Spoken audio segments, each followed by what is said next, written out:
continuación, vamos a ver lo que no nos han contado sobre la Unión Soviética.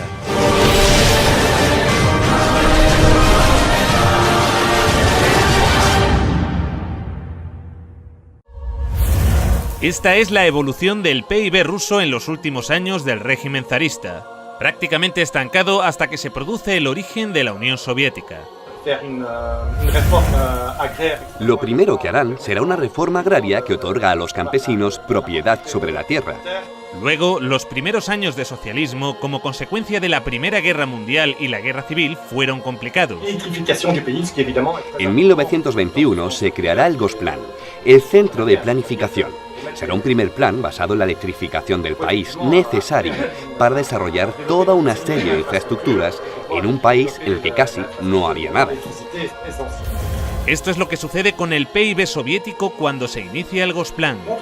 Lo que muestra que la manera en la que los soviéticos habían organizado la economía no era un fracaso para nada. Hasta 1970, el crecimiento era alto. A partir de entonces, entre 1970 y 1980, el crecimiento era menor. Y el crecimiento del bloque blanco algo mayor. Los mecanismos de bloqueo aparecen en esa época. La única caída significativa fue durante la Segunda Guerra Mundial. Una guerra que, a diferencia de lo que nos vende Hollywood, fue ganada a los nazis gracias a la Unión Soviética.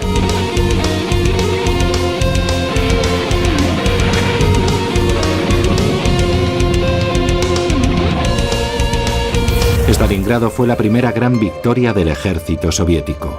El triunfo del Volga es como un faro, el punto de inflexión de la Segunda Guerra Mundial. Solo en Stalingrado murieron más nazis que en todo el frente occidental junto. Europa y la URSS habían quedado devastadas tras la guerra. Elaboraron lo que más tarde se convertiría en el Programa de Recuperación Europea, que lograría levantar nuevamente a la Europa occidental. Europa necesitó que los Estados Unidos inyectaran cantidades ingentes de dinero para relanzar su economía. La Unión Soviética no. La URSS se desarrollaba más rápido que los países avanzados. No muchos países lograron cifras de desarrollo igual de rápidas. Algunos países de Asia del Este, tras la Segunda Guerra Mundial, lograron altos niveles de desarrollo, pero en la época era inigualable. En el año 1963, Rusia había pasado de un sistema monárquico con una economía agrícola atrasada a multiplicar por 52 su volumen industrial gracias a la economía planificada. La primera vez en la historia que un país alcanza tales cotas de desarrollo sin esclavizar o robar los recursos naturales de países subdesarrollados como hace Occidente. Y la calidad de su industria a menudo superaba a la occidental.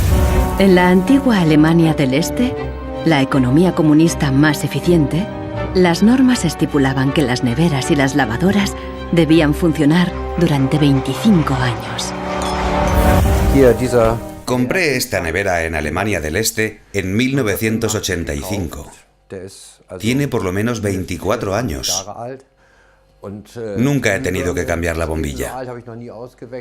Tiene casi 25 años. En 1981, una fábrica de Berlín Este empezó a producir una bombilla de larga duración.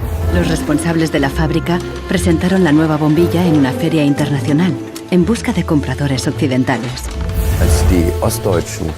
Cuando los fabricantes de Alemania del Este presentaron estas bombillas de larga vida en la feria de Hannover de 1981, sus colegas del oeste dijeron: «Os quedaréis sin trabajo». Los ingenieros de Alemania del Este dijeron: «No, al contrario. Conservaremos nuestros trabajos si ahorramos recursos y no malgastamos tungsteno». Los occidentales rechazaron la bombilla. En 1989 cayó el muro de Berlín. La fábrica cerró y la bombilla de larga duración dejó de producirse. El socialismo logró también mejorar de manera notable la calidad de vida de los ciudadanos. La vida de los soviéticos mejora en muchas cosas: la educación, la salud, el trabajo, pero a cambio la gente paga un precio muy alto.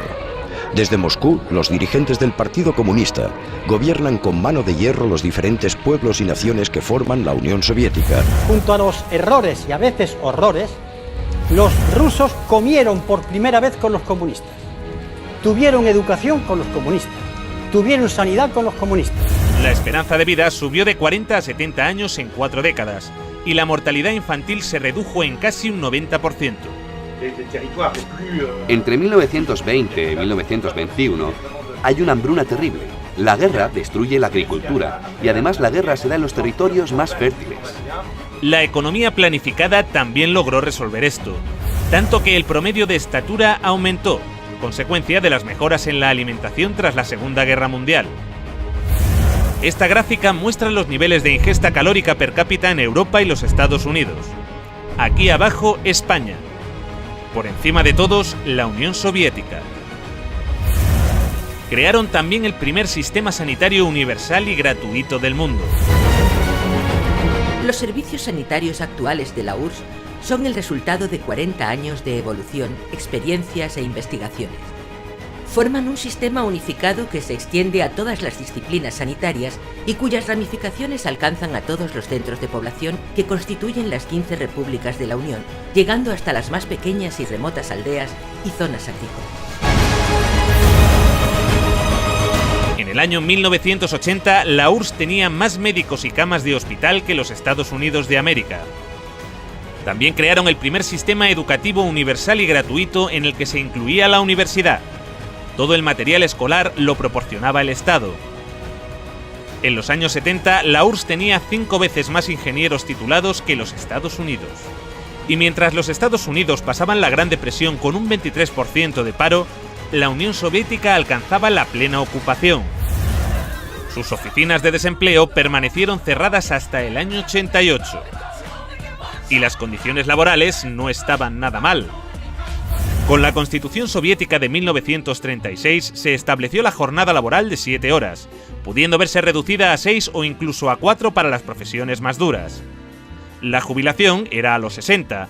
Para los trabajos más duros podía llegar a adelantarse a los 50. Solo hacían falta 20 años cotizados para cobrar la pensión completa.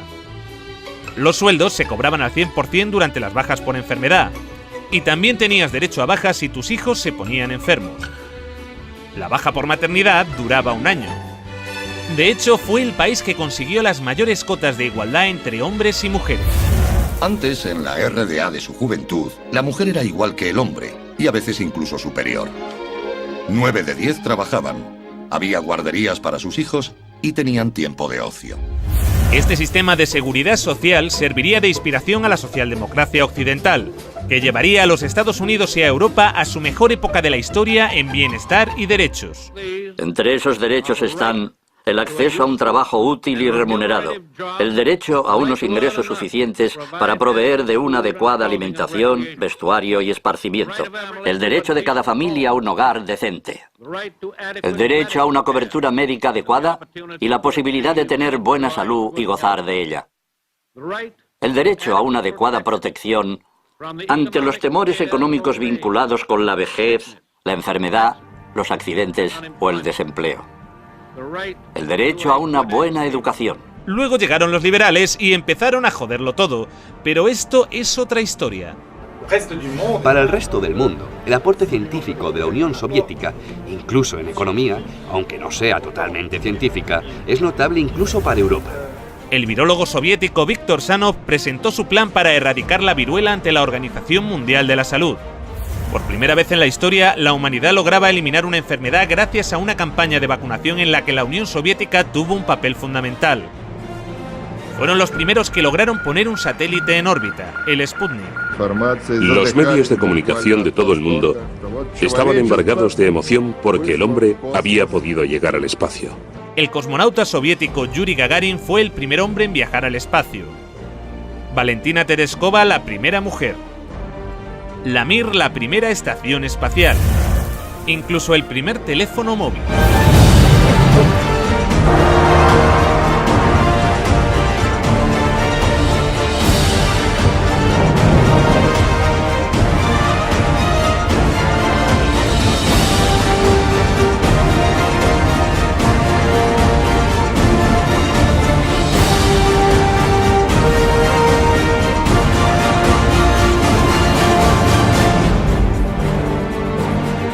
El acceso a los coches era difícil, pero el transporte público era gratuito y amplio. La red ferroviaria llegó a ser de las más grandes y desarrolladas del mundo. Nos enfrentamos al recorrido ferroviario más largo del mundo. el Transiberiano. Una sociedad que había logrado garantizar a todos los ciudadanos los bienes de primera necesidad. La vivienda, el agua, la luz o la calefacción no suponían más de un 30% del salario de un trabajador. Y si no podías permitirte una vivienda, el Estado te la regalaba. En la década de los 60 surgieron bloques de apartamentos en todas las ciudades soviéticas. Claro que estábamos contentos. Esperábamos esos apartamentos como el que espera a que el pastel salga del horno. Estábamos hartos de vivir con otras familias. Cuando nos mudamos nos pareció un paraíso. Vivimos aquí desde entonces y está muy bien. En Occidente, el socialismo causaba un enorme rechazo, entre otras cosas porque al no emitir casi deuda externa, los acreedores del FMI perdían una gran oportunidad de beneficiarse de la riqueza soviética. Sin embargo, mientras Reagan intentaba vender que el socialismo era un desastre, sus propios servicios de inteligencia le llevaban la contraria. En diciembre, un estudio de la CIA indicó que la URSS experimentó un crecimiento económico continuo y una mejoría en el nivel de vida de su población durante los últimos 30 años. Estos son 3 perros, uno americano, uno polaco y uno ruso. Están de visita, ahí el perro americano les explica cómo funcionan las cosas en este país. Y les dice, si ladráis lo suficiente, alguien vendrá y os dará algo de carne. Y el perro polaco pregunta, ¿qué es la carne? El perro ruso pregunta, ¿qué es ladrar? La habilidad de la economía soviética para mantener su viabilidad ante la ausencia de importaciones es mucho mayor que la de la mayoría y posiblemente todas de las economías de otros países industrializados, asegura la CIA en su informe. Pero la aventura socialista llegaría a su fin. A principios de los años 70, las reformas de Kosygin empezaban a descentralizar la economía. Esto produjo que la economía se empezara a ralentizar. 15 años más tarde, Gorbachev, para arreglarlo, decide empezar a liberalizar más el mercado. En 1985 Gorbachev llega al poder y lanza la perestroika. Como él mismo decía, su intención era un socialismo a la sueca. Pero en lugar de relanzar la economía, lo empeoró más. En el año 89, el PIB de la URSS caía por primera vez en décadas. En marzo de 1991 se hizo un referéndum preguntando por la continuidad de la Unión Soviética. Los ciudadanos votaron a favor de mantener la Unión con casi el 80% de los votos. Pero Boris Yeltsin y los Chicago Boys tenían otros planes. Esto sucedió a pesar de un referéndum en el que la mayoría de la población votó por la conservación de la Unión Soviética. En agosto de ese mismo año, una facción del Partido Comunista dio un golpe de Estado. Según la agencia de prensa soviética TASS, el presidente soviético Mikhail Gorbachev ha renunciado a su cargo y ha sido sustituido por Gennady Yanev. Lo que están haciendo es engañar vilmente al pueblo. Esto es un golpe anticonstitucional. El golpe fracasó, pero debilitó lo suficiente al gobierno para iniciar el desmantelamiento de la Unión Soviética encabezado por Boris Yeltsin. Estábamos defendiendo una Rusia libre, y el símbolo de esa Rusia libre era Yeltsin. Un proceso que ya parecía irreversible desde hacía 2 años cuando se produjo la emblemática caída del muro de Berlín. Algo que hoy se recuerda como un gran logro de la humanidad.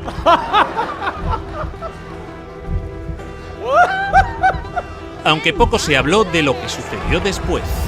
El libre mercado llegó a Rusia, y con él, el caos.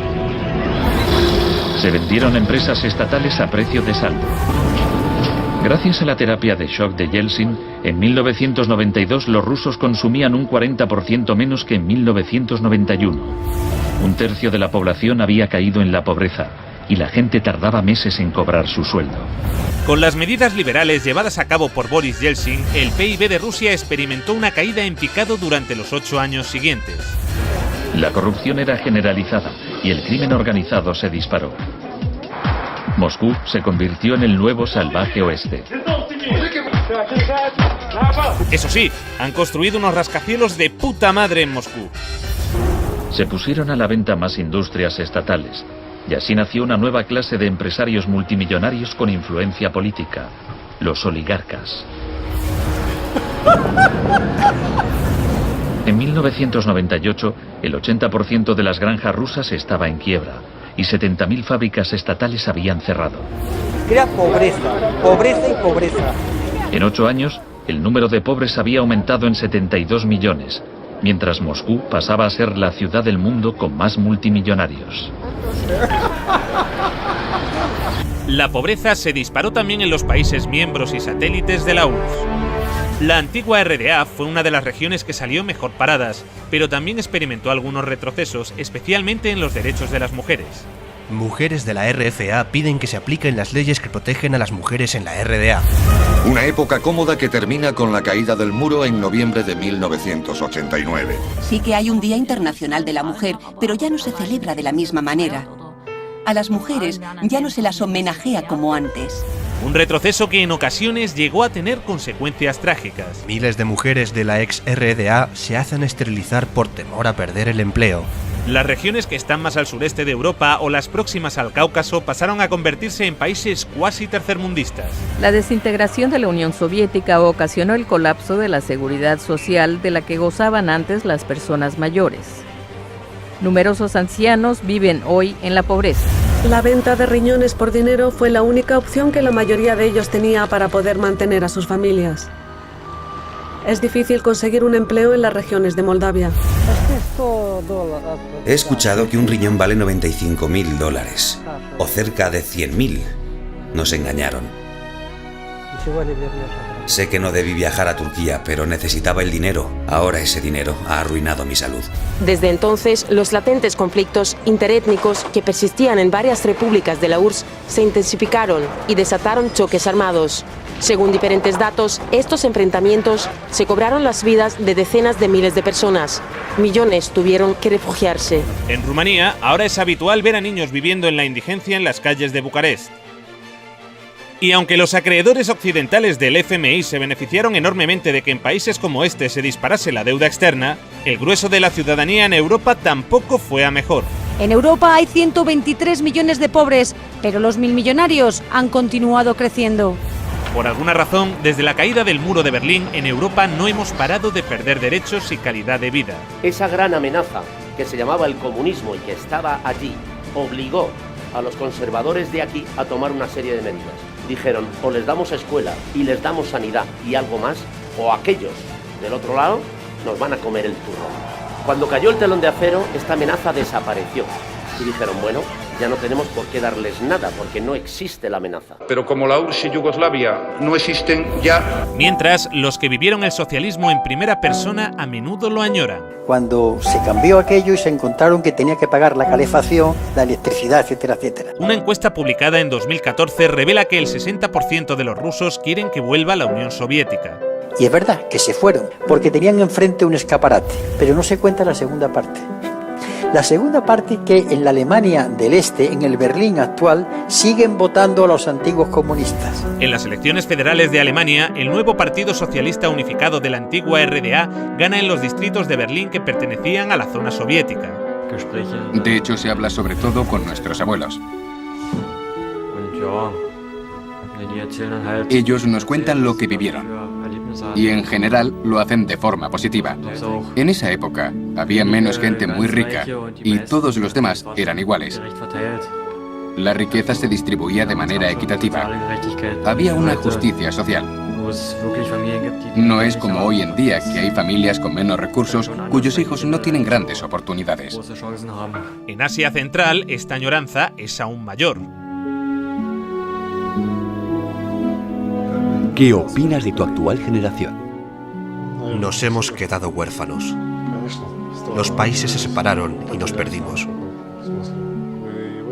Quizá en 20 años hayan desaparecido.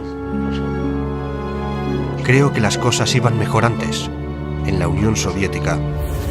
En el mejor de los casos, solo unos 600 aldeanos aún viven aquí. Pero cuando Kirguistán formaba parte de la Unión Soviética, la gente de todas partes de la República deseaba venir a este lugar. Todo funcionaba, las fábricas, las plantas. Las personas vivían de manera igualitaria. Al comparar, yo elegiría el estado en el que vivía cuando tenía 7 años. Con la llegada de Putin al poder, la economía empezó a recuperarse. Se redujo la pobreza y la criminalidad. Pero los niveles de bienestar jamás regresaron. La desigualdad sigue en los niveles de la época de Yeltsin. La tasa de mortalidad en Rusia aún está muy por encima de los niveles de la era soviética. Y esto es en parte debido al deterioro del sistema sanitario, que ahora es de pago. No tuve que pagar por la escuela y la universidad, pero recibíamos una buena educación. Nos curaban de forma gratuita.